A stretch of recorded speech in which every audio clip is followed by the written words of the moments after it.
Detail recipe ഞാൻ description ബോക്സിൽ കൊടുത്തേക്കാം. ഇഷ്ടപ്പെട്ട ഇപ്പം തന്നെ ലൈക്ക് ചെയ്യണേ. അപ്പോൾ 3 ക്യാരറ്റ് ഗ്രേറ്റ് ചെയ്ത് മാറ്റി വയ്ക്കാം. പാനിലേക്ക് നെയ്യ് ഒഴിച്ച് അണ്ടിപ്പരിപ്പ് കിസ്മിസൊക്കെ ഒന്ന് വറുത്ത് മാറ്റിയതിലേക്ക് നമുക്ക് ഈ ക്യാരറ്റും 1 ടേബിൾ സ്പൂൺ പഞ്ചസാരയും ഏലക്ക പൊടിച്ചതും ചേർത്തൊന്ന് ഇളക്കിയതിലേക്ക് 1 കപ്പ് തേങ്ങയും കൂടി ചേർത്ത് ഇളക്കി മാറ്റി വെക്കാം.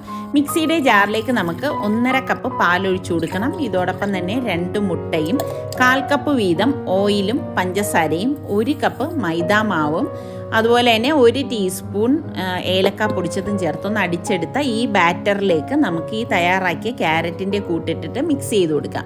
ഇനി ഞാനിവിടെ ഇതിന് മീതെ അണ്ടിപ്പരിപ്പ് കിസ്മിസൊക്കെ ഇട്ടിട്ടുണ്ട്. ഒരു ദോശക്കല്ല് അടുപ്പത്തേക്ക് വെച്ച ശേഷം അതിന് മീതെയാണ് നമ്മൾ ഈ പാൻ വെച്ച് നെയ്യ് തടവിയിട്ട് ഈ ബാറ്റർ ഒഴിച്ച് മീതെ കുറച്ച് അണ്ടിപ്പരിപ്പ് കിസ്മിസൊക്കെ വെച്ചിട്ട് ഒരു 25 മിനിറ്റ് കഴിയുമ്പോഴേക്ക് നമുക്ക് അടപ്പ് മാറ്റിയിട്ട് മറ്റൊരു പാനിൽ നെയ്യ് തടവിയിട്ട് ഇത് മറിച്ചിട്ട് കൊടുക്കാം. അടിപൊളി ക്യാരറ്റ് കേക്ക് റെഡിയാണ്.